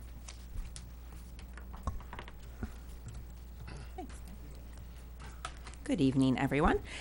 We are back tonight to give you some updates regarding science. There's been a lot of work that we've done across the last year since we've updated you. Just a reminder that my team, the curriculum instruction team, we're going to see a lot of different pieces that we've been doing, and that I want to make sure you remember who that includes. So I have 4 curriculum coordinators. I have Tanya with me tonight. She oversees science, PE, and health, STEM. I'm going to make sure I have them all in there. And then we have 3 elementary instructional coaches, 3 secondary instructional coaches, and then at the high school, I have 5 .2, so that's a full-time FT, but 5 different .2 people, and one of them helps us with science. And so you're going to see a lot of the work that we've been doing. You'll see instructional coaches as well. I want to make sure that you know the work we're doing. My team is really dedicated to ensuring that teachers have what they need to teach, and you'll see some of those pieces tonight that we needed to put in place for science. We want to make sure that our curriculum and the resources we have are rigorous and that it meets state standards. Our work that we're talking about this evening directly aligns with Teaching and Learning Strategic Objective number 3, that by the end of the 2021-2022 school year, we will develop and consistently implement a pre-K through 12th grade vertically aligned standards-based curriculum and assessment in all areas. So that's the science work that we're doing, and we'll update you on all those pieces. Just a reminder that last year, in about November, December timeframe, I rolled out a curriculum development cycle to you to help us regularly address all of the curriculum areas that we have in the district. There's lots of reasons why we might need to address curriculum. There's many components that go into it, and one of those reasons is it's outdated. And so our science curriculum, that's one of the reasons that you're going to see a lot of changes in what we've done over the past year, because our work in science hadn't been updated for a while. That's K-12, and so we needed to look at each of those different pieces, make sure that we had what we needed to align to states, and along with that comes the resource component. So some of our resources had been outdated for quite a while, and we needed to make sure that the teachers had what they needed that matched. Another reason that we evaluate curriculum is to focus in on instructional practices. As we roll out new pieces, we want to make sure that teachers are ready for that work. With the curriculum not meeting state standards, we also looked at data and noticed some performance things that we want to work on, we want to improve. And so all of those reasons came together to say we need to address some things inside of science. As you can see here, our science, all of K-12 science is together in phase 3. Our elementary through 8th grade, our K through 8th grade, rolled out everything brand new for this year. That includes new resources, new assessments, new curriculum pacing. Everything is brand new for K-8. Our high school science, they're working on assessments. They've rolled out some assessments this year, so we have some common assessments happening. And as I've brought to the board before earlier this year, the rollout for the full new course pathway will happen this coming fall. So in order to provide you with more information, Tanya's here this evening, and she's going to take you through very specifically some of those changes that have happened this year and where we're headed next. Sorry, no worries. Thank you. Thank you. I'm so excited to be here tonight and share all of the exciting things that are happening in science. I don't think I've ever been involved in anything in a couple of year period where there's been this much change, and it's very exciting. And I appreciate the support as well. So we are currently focused on, whoops, I'm sorry. There we go. So we're currently focused on creating a vertically aligned curriculum based on the Michigan, thank you. This is not meant for somebody my height. I'm going to find some different shoes. Based on the Michigan academic standards, we are implementing three-dimensional learning, as you will see. I'm going to be telling those stories and sharing some pictures with you tonight. And then we're also remaining committed to providing teachers what they need to meet the needs of all students. As was shared during our last science update, the science standards are three-dimensional. The content standards are the performance expectations describing what students should be able to do and describe how they, but it doesn't tell you how they're going to get there. How they're going to get there is where the cross-cutting concepts and science and engineering practices come into play. The science and engineering practices talk about what students are going to actually do while they're learning. These are used to reflect the major practices that scientists and engineers use to investigate the world and design and build systems. The cross-cutting concepts are what students use to make connections to new ideas and concepts. Weaving all three dimensions together creates learning environments where thinking is visible, multiple resources are used for learning, and a community of scientists is built. Next, I will share what three-dimensional learning looks like here in P-CCS. At the elementary level, new curriculum is being implemented in our district. Our curriculum resource is Phenomenal Science, which is an open ed resource aligned to the Michigan academic standards. Each teacher received new district-created material kits to support science learning. In the past, teachers received their kits on a rotational basis, so they were not teaching the same thing at the same time across a grade level. Given that they are now teaching the same unit at the same time across a grade level, they are able to have deeper conversations about what is happening in our district and supporting our students. Teachers are really noticing that, especially when we're having our PLC meetings. Each phenomenal science lesson engages students with a question about the world. For example, in this picture, our first grade students are trying to answer the question, why does the sun sometimes seem to disappear? Students use the evidence that they gather to make connections in scientific claims. This trio of pictures here tells the story of our fifth graders. They were doing some investigations with vertical drops. Then each student makes his or her thinking visible by either drawing and or writing. And then the students come together as a community of scientists to talk about those scientific claims. And this is what happens in the real world. We're not doing science by ourselves, we're doing science together.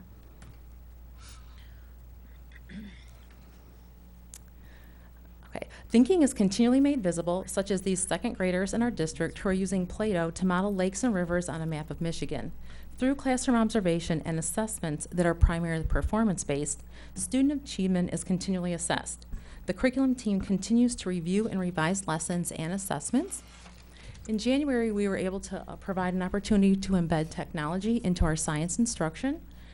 And our instructional coaches are providing support for teachers by planning with them and modeling science lessons with them in their classroom.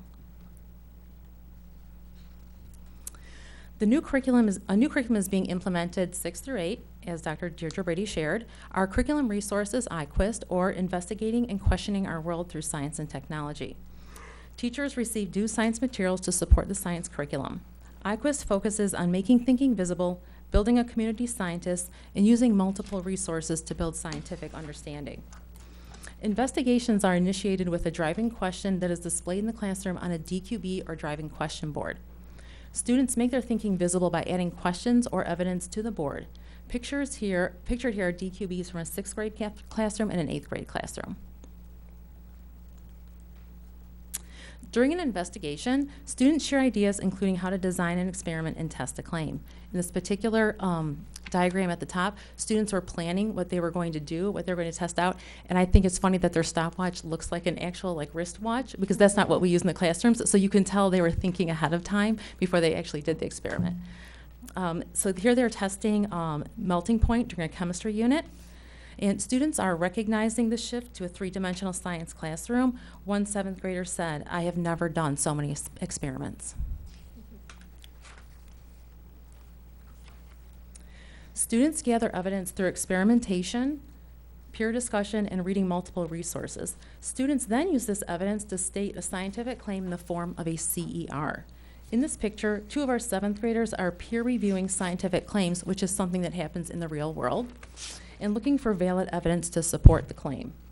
Common district assessments are being implemented for each unit, and teachers are able to have meaningful conversations about student achievement based on data gathered from the assessments.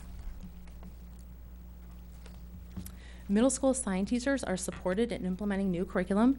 Each teacher is attending 2 grade level planning days. Special education and ELL co-teachers participate in the reflection planning days where teachers share and plan ideas together.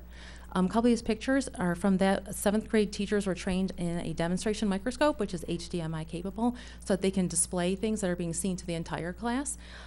Today I happen to spend the day with 6th grade science teachers and ELL and co-teachers as well. And one of their big takeaways is we really need to be doing more CERs where we're doing claim evidence reasoning. And they spent a good portion of the day creating more opportunities for our students to have those experiences in their classroom. At the high school level, curriculum work continues around embedding earth-space standards into the biology, chemistry, and physics courses. Each of these courses, biology, chemistry, and physics, are using common assessments that are in Illuminate. Instructional coaches are supporting conversations about student achievement in professional learning communities. Development continues for the new physics and honor physics courses to be implemented in the fall of 2021. 2020. 2020. The new physics courses will become part of the new recommended science course pathway for high school students. This new pathway allows students to experience all of the Michigan academic standards for science within the 3 years required for graduation by the Michigan Department of Education. Instructional coaches support high school science teachers in implementing teaching strategies that guide students in using evidence to make scientific claims, make thinking visible, and building a community science. Pictured here are students in a chemistry class up at the park, and they are stating their claims and giving their reasoning in behind their chemistry claims. In a physics course, and this gives obviously a lot of opportunity for students to have conversations together. In a physics course this year, a student said that he has never spoken willingly in a class before. So this, his comment really supports the need to build a community of sciences where encourages all voices to be heard. Teachers continue to receive professional development through coaching, professional learning communities, and district professional development. The curriculum and instruction team is committed to supporting 3-dimensional learning in science. So as you can see, there's a great deal of change taking place in science and how students are learning science in our district. We are committed to providing experiences that are 3-dimensional and that give students the skills they need to be successful as they move forward. Moving forward, we're going to continue to use data and feedback to drive our decisions and our curriculum development, especially in the physics courses. And lastly, I just want to say that we are going to continue to partner with teachers in leaving a legacy. At this time, we will open it up to questions and feedback. Can I add one thing before? So were a lot of pictures. I know Tanya alluded to it, but those are all our kids. Every single thing that's us. Those are our kids, and I'm proud that this year there's many more. We had to be very selective of the pictures that we chose because we had so many that were hands-on, real-life experiences for kids, which is exciting. So, sorry, just made to make sure that was clear. Questions, comments? Member Kehoe, we'll start with you. We'll move left. So the first question is we're in implementation right now for science, correct? It's a We are. two-year period? Phase 3. I have it decked out for 2 years. I mean, it varies. Right now, we have science as a 2-year. Right, and so does that mean that we're doing it simultaneously K through 12, or are we doing, just elementary this year and then other? So when you look at the slide that was the curriculum cycle slide, you'll see that science sits K-12. So that means we are implementing all at the same time.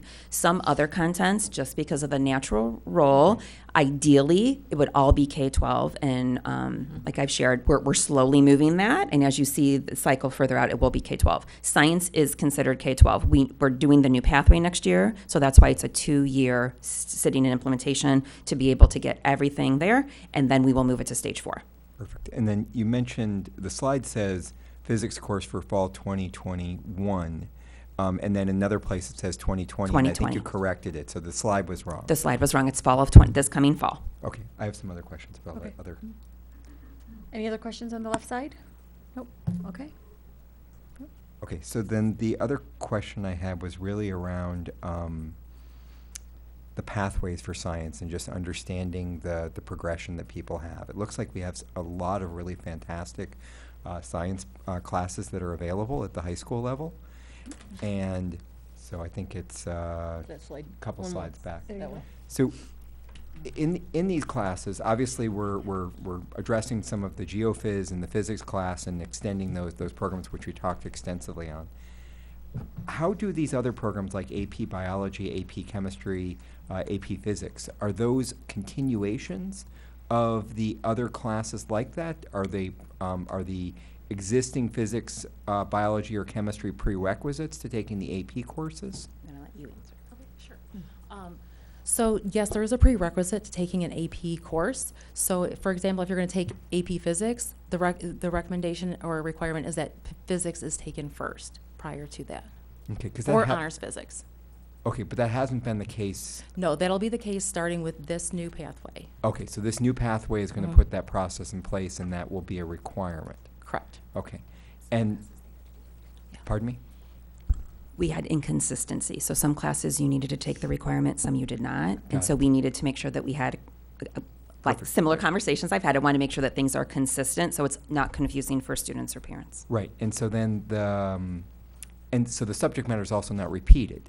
It's AP Physics is not just a more advanced version of the existing honors physics or the regular physics. It is actually a truly different class with all new material. So there are going to be some concepts that are the same because it's physics concepts. Right. I mean, so there are going to be things that are the same.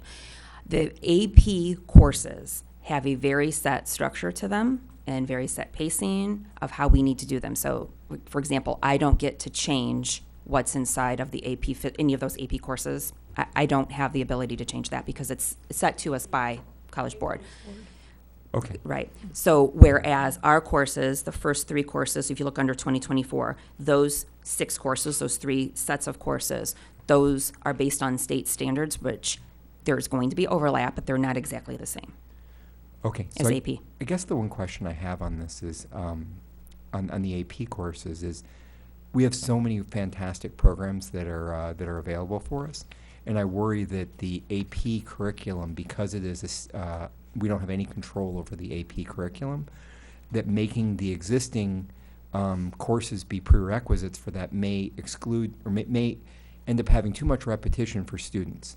And there may be students that are really interested in these advanced courses, but they don't need to have that level of repetition. And certainly they can test out, and they could take it as an online course and other options, but it doesn't seem like we have a right pathway for people that could prepare them for taking those advanced courses where they don't need the level of repetition. Yes, I understand what you're saying. I think that there are, inside of our structure at the high school, we do have the ability to make variances for students. We do have that capability. So we have a recommended course pathway, as we've stated before. But counselors have the ability to be able to work with individual students if there's situations that arise. So that's Right. fantastic, and I love that flexibility as part of that process. And I we've think met that's with real- counselors to talk to them Good. about those different So components. my only concern then would be, are we missing some of the state mandated curriculum in doing that? For example, we allowed somebody to take AP biology instead of regular biology because they had a real aptitude for it, and they would be able to handle the coursework. How do we make sure that they're getting the state mandated curriculum and doing that? So the pieces that they would be missing is especially the geophysical science concepts, because we are choosing to weave those into the other courses, right? So our physics, bio, and chem courses have geophysical woven in, which is not going to be the case if you go straight to an AP course. You're going to be missing some of those pieces. Now, having said that, some of those the geophysical science concepts are an extension, an application of the other concepts. So specifically speaking, we've had this conversation about what we do in those cases, and do we need to talk about geophysical, just a geophysical standard test out component so we know the students know those. So those are Great. conversations So you guys are that we're paying having. attention to those things. We Okay. are paying attention to those things. And then the last question I had is on the IB program. It looks like all the science classes are at the HL level. I'm not seeing an SL for IB.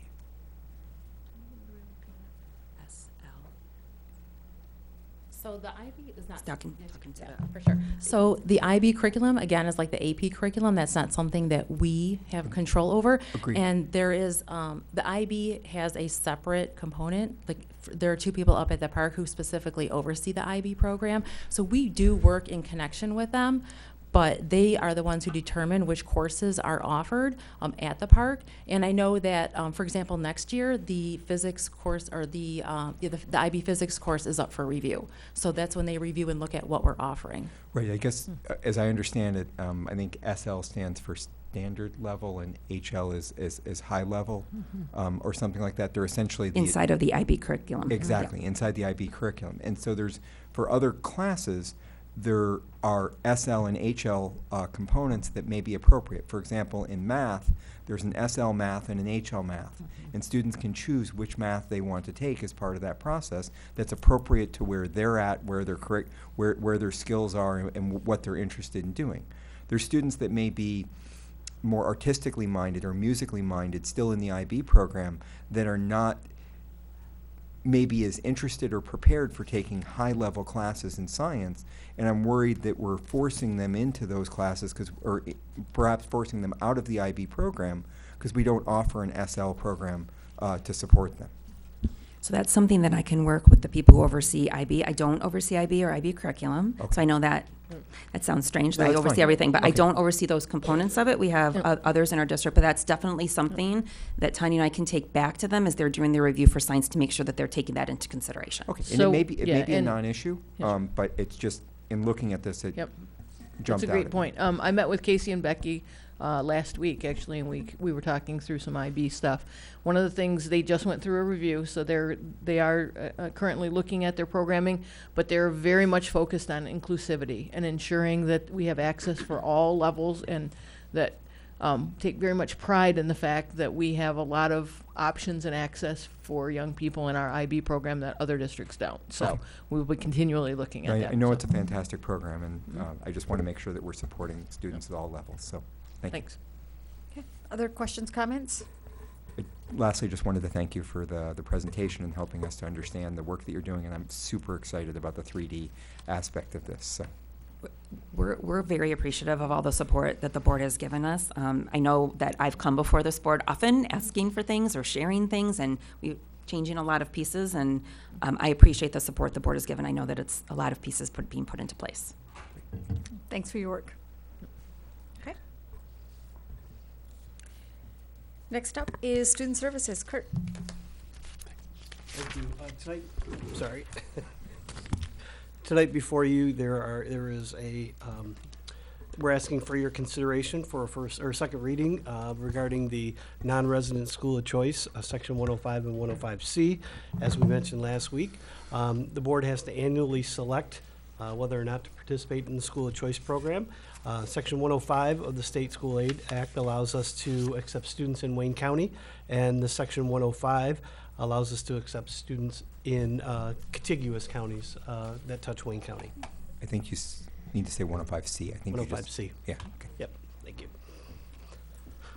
Okay, I'm looking for a motion for the approval of action item number 20-02-37.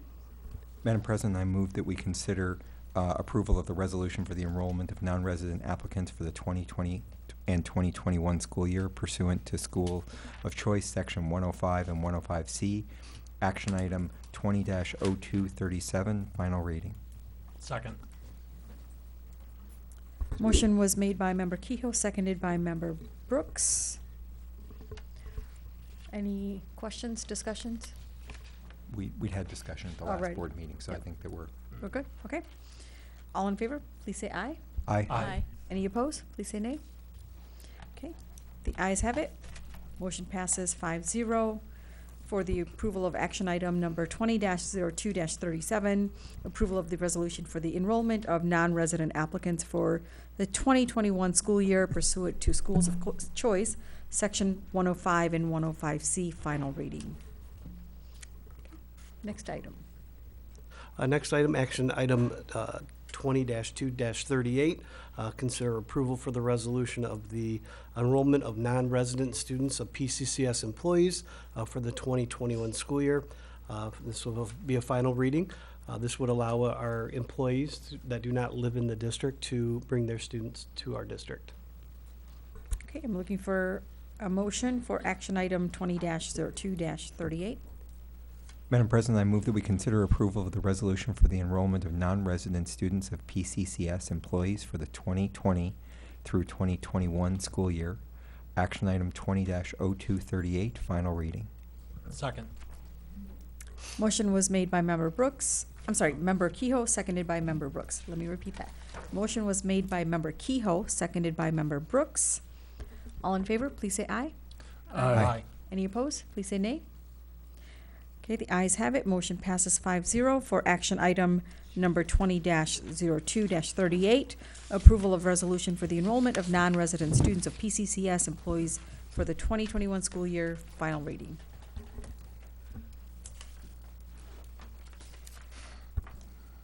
Next up is Finance and Operations. Debbie.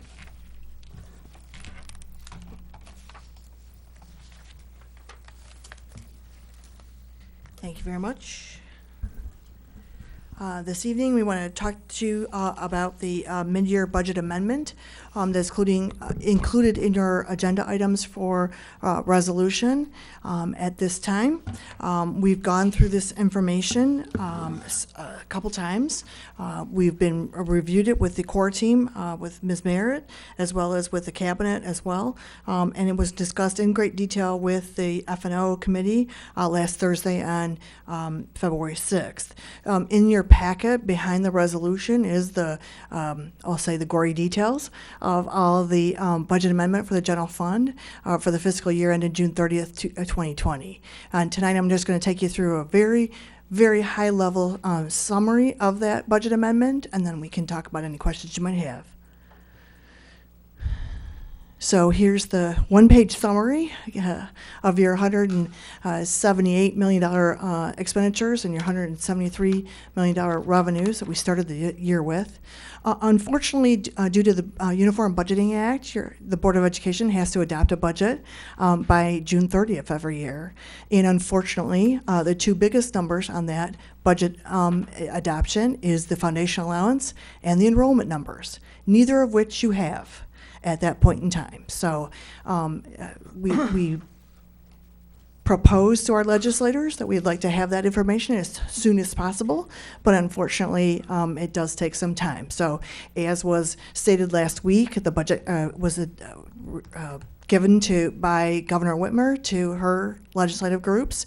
Now the Senate and House fiscal agencies will discuss, and they'll come together again in May for the revenue estimating conference, and then we'll probably have a budget number somewhat after that you've already adopted your budget for the subsequent fiscal year. So our original budget as adopted by the Board of Education in June of 2019 for this fiscal year adopted a use of fund equity of approximately $4.9 million.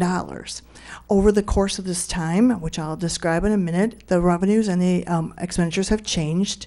Revenues, we were able to identify some additional resources. Some we knew, some we didn't know at the time of the budget adjustment, but additional revenues of about $3.8 million, additional expenditures of almost $2 million, for a total adjustments of about $2.8 million. This gives us then the ability to reduce our deficit down to $2,287,746. Some of the major general fund summary changes are as follows. The adjustments to revenue include the continued increase in property tax revenues across Plymouth Canton Community Schools, greater than our anticipated or estimated adjustments at the beginning of the year. MIPSers, which is the Michigan Public Schools Employee Retirement System. 147A is the section of the State Aid Act, which gives us a cost offset funding to our retirement funding, which is capped by law currently at 20.96. But as that continues to go up, so you get some revenue funding to support that expenditure. That number increased as well. We had increases to our enhancement millage revenue from the previous fiscal year. There's a true up that happens. They estimate the amount of collections and give that out to all districts within Wayne County. And we had basically a one-time only true up of 1819. Same is true with the Act 18, this countywide special education millage for all of Wayne County. They did a reconciliation of the 17-18 transportation reimbursement, and that came to you as well. So that was $918,000 that we did not anticipate. So with those four revenue items, the $1.4 million in property taxes, the $1.0 million or so of 147A costs, those are based on payroll of the previous 930, big long calculation. The enhancement millage revenue true up of about $279,000, and then the $918,000 of Act 18 revenues. That's predominantly the $3.8 million in additional revenue. The adjustments to expenditures are as follows. We as Ms. Vartanian-Gibbs has gone, Dr. Vartanian-Gibbs, I should say, goes through the year and hires outstanding champions. We then take those champions and put them in the budget. So all that staffing and all the finalized staff placements, all that salary and benefit changes are included in this budget amendment, as well as purchase services for staff development and property and casualty insurance. Software licensing is also included therein. Increase in supplies and materials for estimated costs of repairs and work orders. As we talked about, we do have needs. And so as our buildings continue to age, the repair costs are escalating over time. In addition to that, we had some work orders and some other things we did, including the capital outlay and other expenses we did for the goals program. That's included in the budget amendment as well. So all those things increased our expenditures to the tune of about $1.2 million.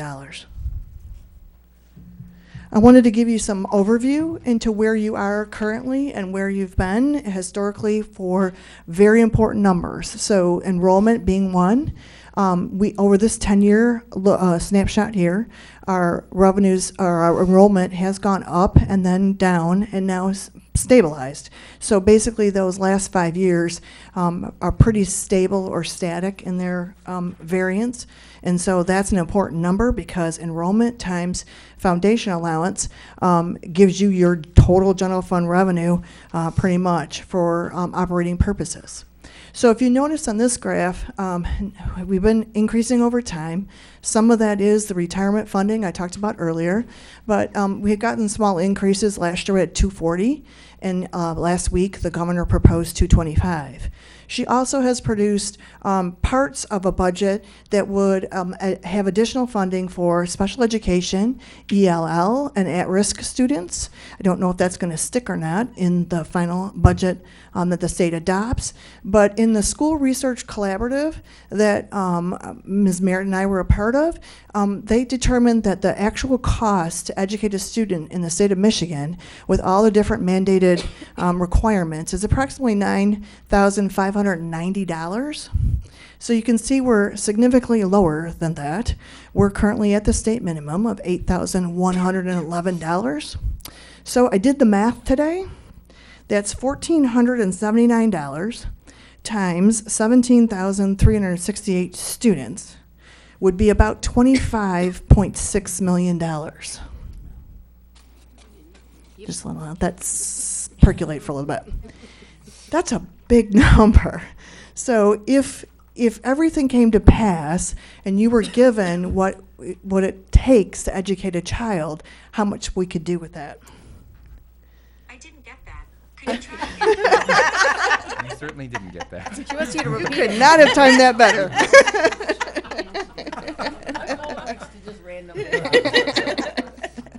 Drop it off at West tomorrow. So what that relates to is what we've done with historical fund equity. So in this graph, I just wanted to show you a 10-year snapshot of where we've been and where we are today. We put lines in here by request from Member Kehoe of the Department of Treasury 5% minimum, the board policy at 10%, and then our auditor's recommendation about 15%.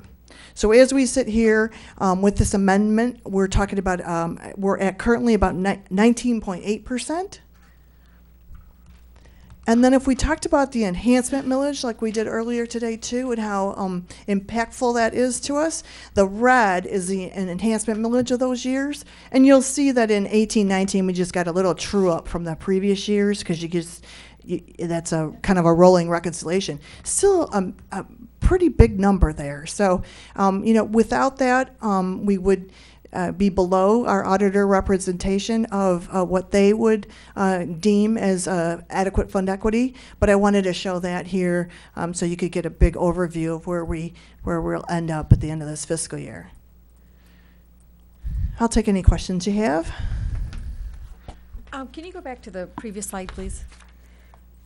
At one point, we had talked about projecting this out. If we did not have the enhancement millage, what would that do to our fund equity?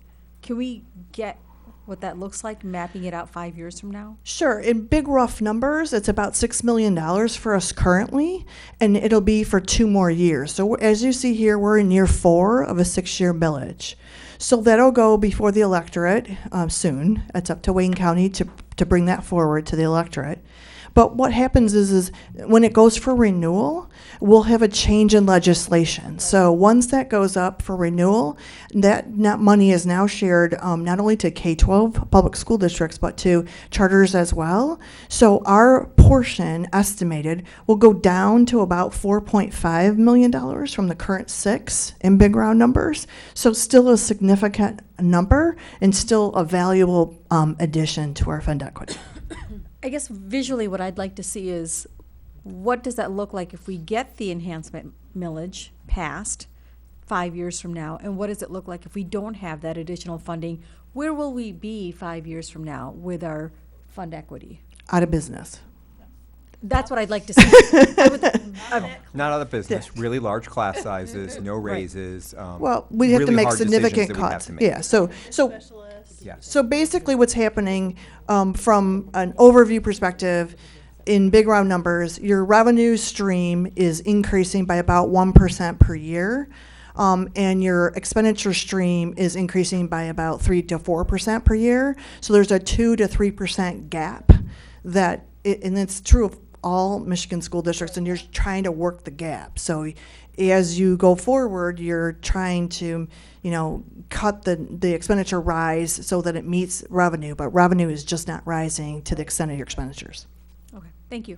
Mhm. Other questions, comments? We had lots of questions and comments during the F&O meeting, so We got it all out of my system. I'm shocked. Be good. I'm shocked, I tell you. Excellent. Exactly. Yes, we rescheduled my birthday dinner because of that.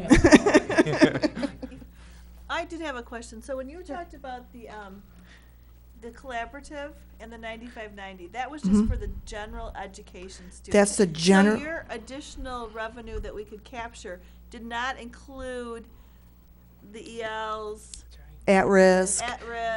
Or transportation, special ed, any of that. No. Okay, so we'd get even a bigger boost Correct. if we could get that Money as well. Right. Yeah.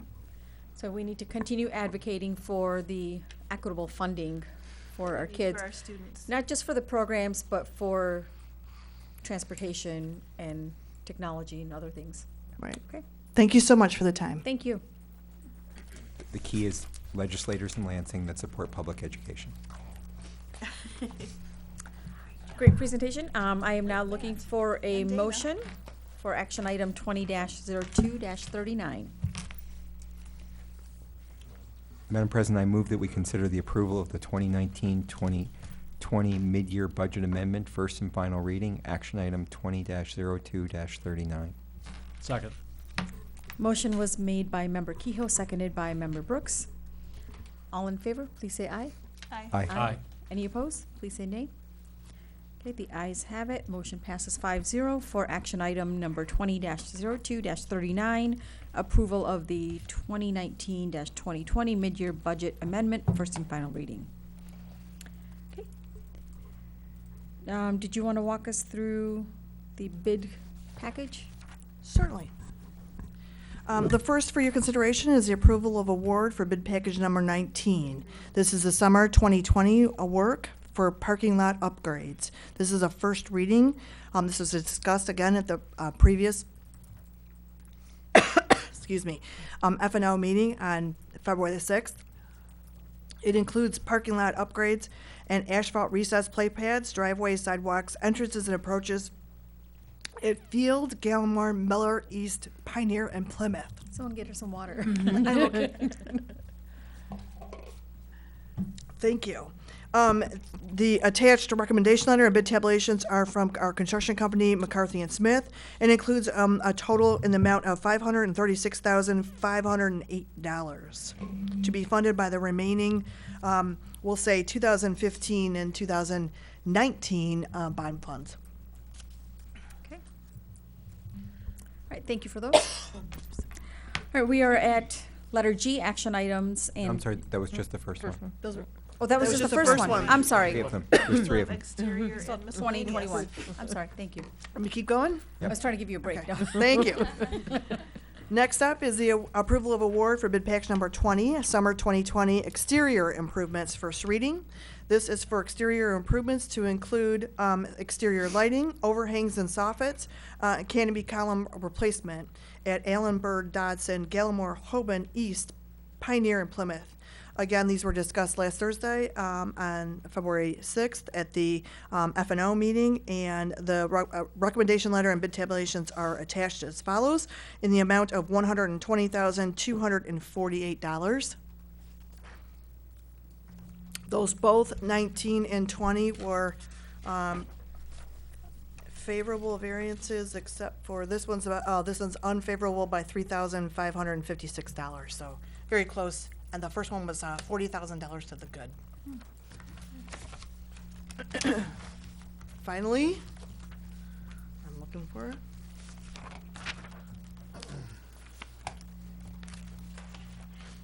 Okay. Bid package 21, summer 2020, miscellaneous renovations, first reading. This was, again, for bid packages that was adopted for moving out to bid on July 23rd, came back for bathroom renovations, window replacements, floor coverings, plumbing fixtures, kitchen renovations, and a cooling tower replacement at various school districts, various school buildings across the district, including the cooling tower for this building. Again, a recommendation letter and bid tabulations attached. This is in the amount of $2,987,134. As displayed on the bid tabulation sheet, based on the depth and breadth of the work. The bathroom renovations primarily came in significantly over budget, but we discussed it in great detail and believe that these improvements are necessary at this time, since the buildings will be pretty much ripped up for the balance of that summer. So we are recommending that we move forward to first read at this time. Just for context for the other board members in the community is that we made the decision that rather than selectively repairing or replacing some bathrooms in the schools, that where we were doing significant work, we would do all the bathrooms there.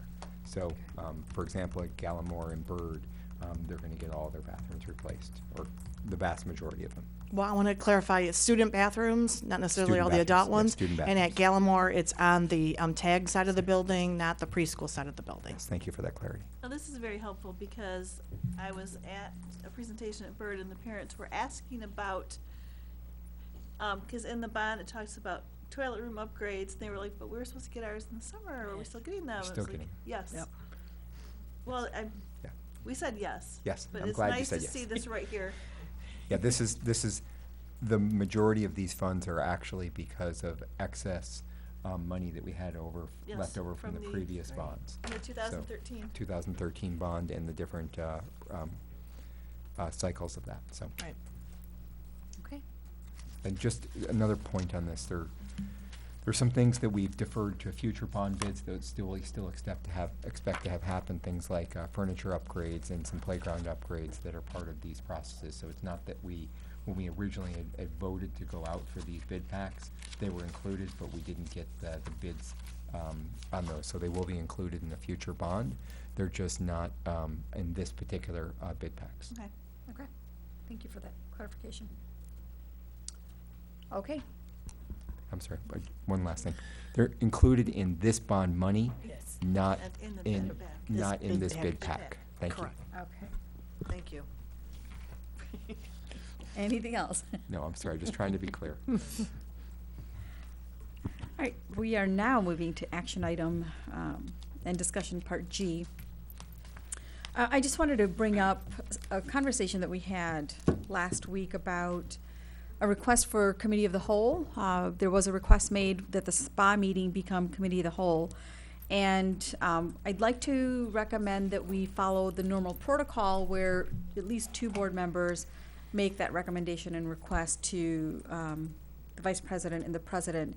And what I'd like to do is have enough time where we can bring it to a regular board meeting and make the public aware of the fact that it is a committee of the whole, and also to prepare staff and the committee members of the changes that are happening. Because sometimes they're getting caught off guard in terms of why are additional members there and now having to catch them up. So we're just allowing for that time. And also to make sure that our board agenda is posted appropriately and correctly with a proper title. So I had to make sure that we abided by the MASB guidelines. And the recommendation is that if you are going to request a committee of the whole, that you actually do a board approval at a previous meeting for that.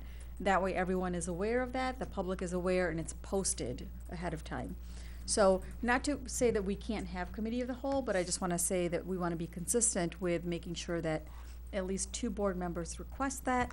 We bring it up to a board meeting for an approval and make sure that we have adequate time to post everything. So, any questions, comments? Yes, Member Hugh. When we had our one of our board workshops, we discussed this, and one of the things that was suggested is that we could make all of our committees always committee of the whole. And that way we don't have to go through that special process, and in the event that there is a subject that another board member might find interesting and wants to participate in the discussion, not decision-making, but discussion, that they could do that without violating the Open Meeting Acts. I have several issues with that. Okay. So one of them is that, my committee has citizens on it. And at one of the meetings that was opened up to board members, at least one of them felt like their opinion wasn't as valued when there were, like, the whole board there. And I don't want that effect to chill our community participation in those meetings.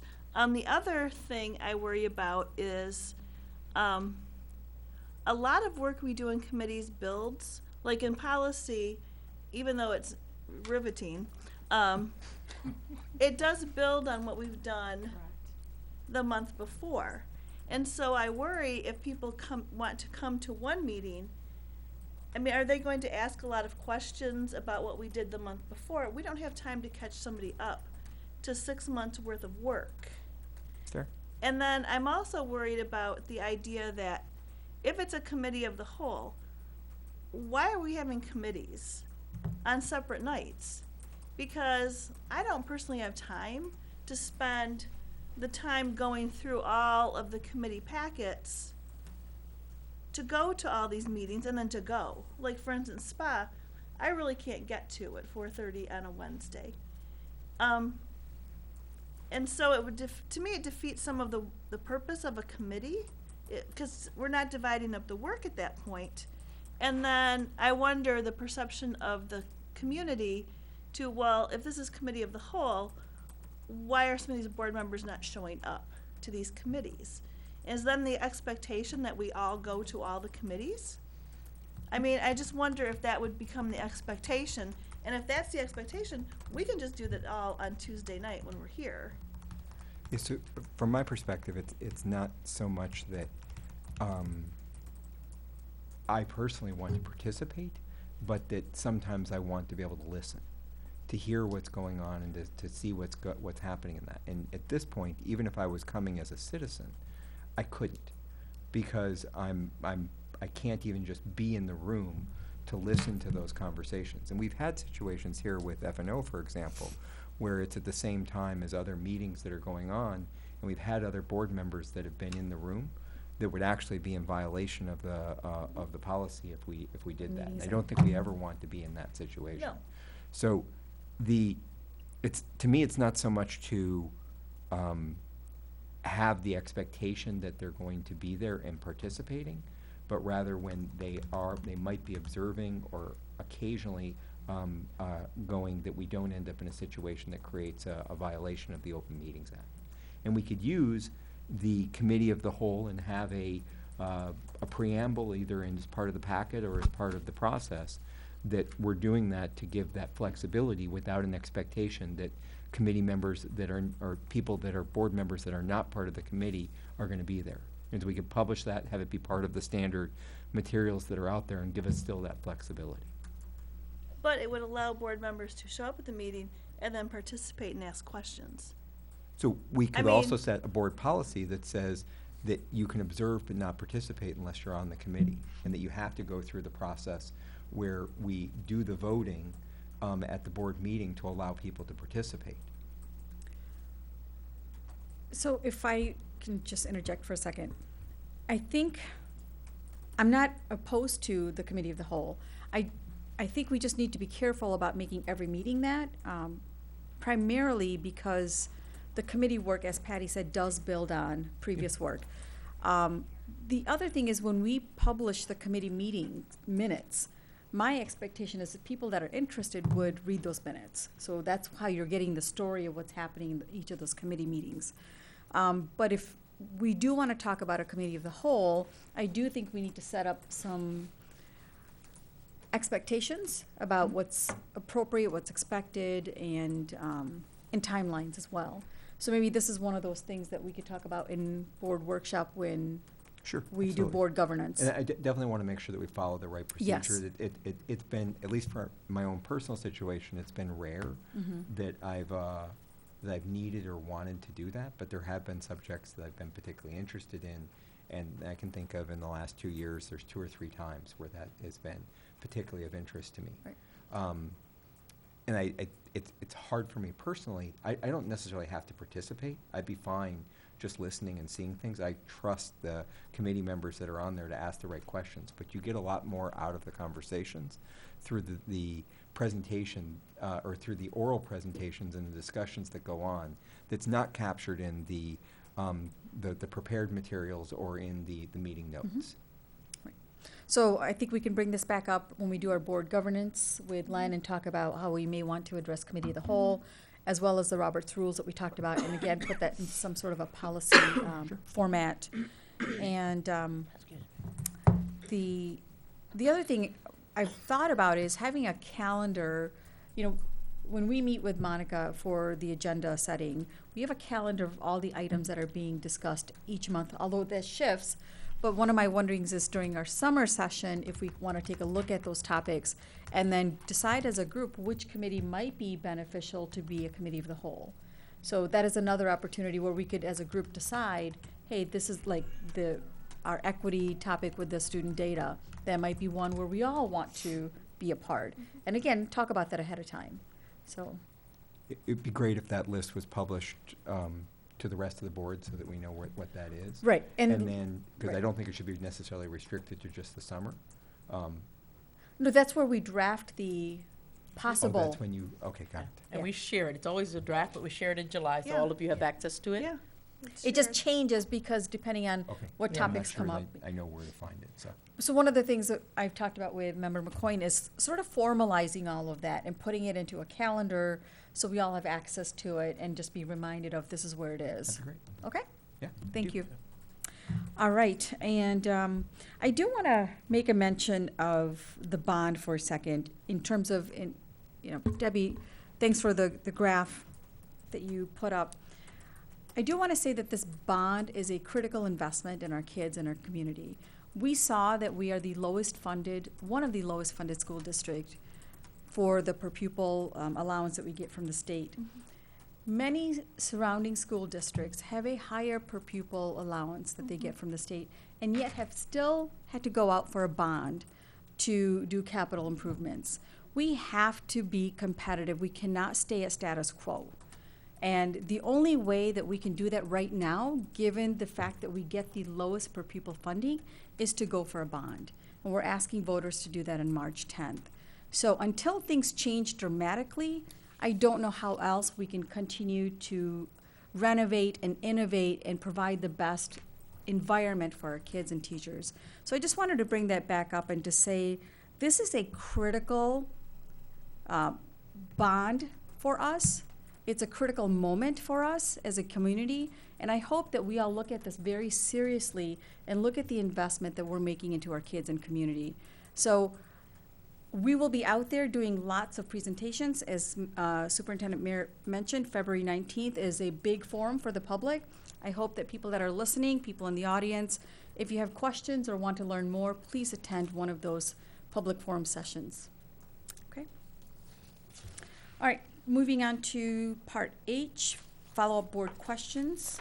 And we had 2 outstanding items, and I believe they're still outstanding, right? The 9 student data for the 3rd grade reading legislation and the AP Physics, which we will be discussing at the next SPA meeting. I'm looking forward to that. Yep, and AP Physics also, we have data for you that will be in this week's board notes. Excellent.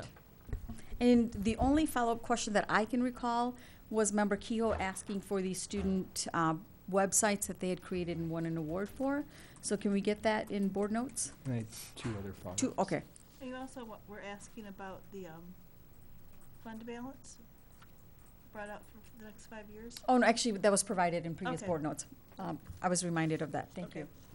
So the other 2 questions that I asked was, at the end of the school year, when they complete the different reading programs that run at the different middle schools, to perhaps have a presentation about, how did those different programs work and whether there's lessons and learnings that we're going to take from one school and apply to others, to try to provide a great process for everybody.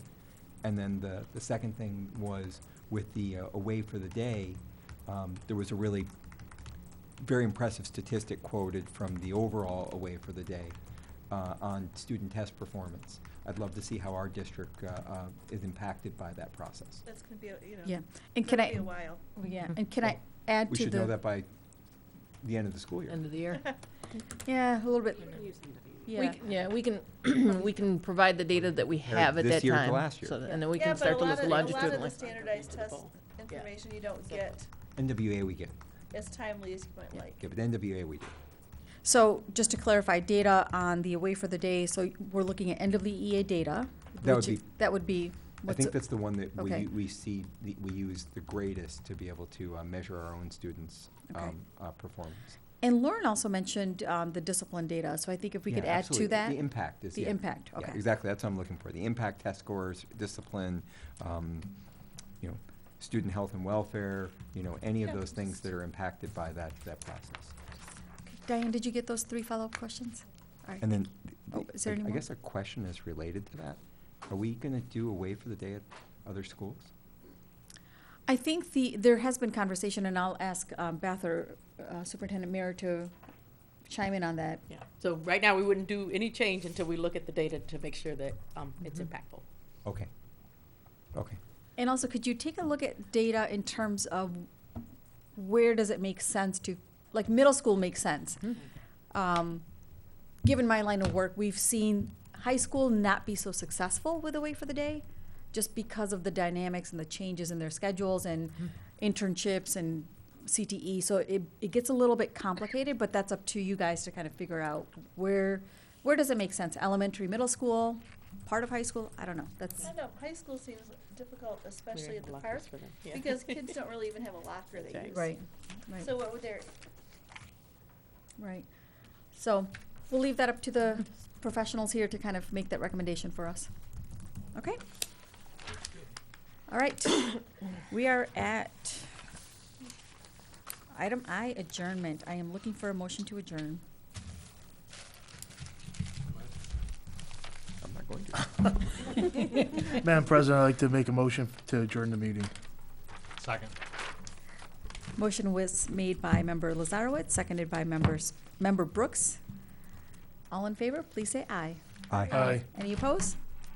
Thank you. Motion passes 5-0. We are adjourned at 8:59.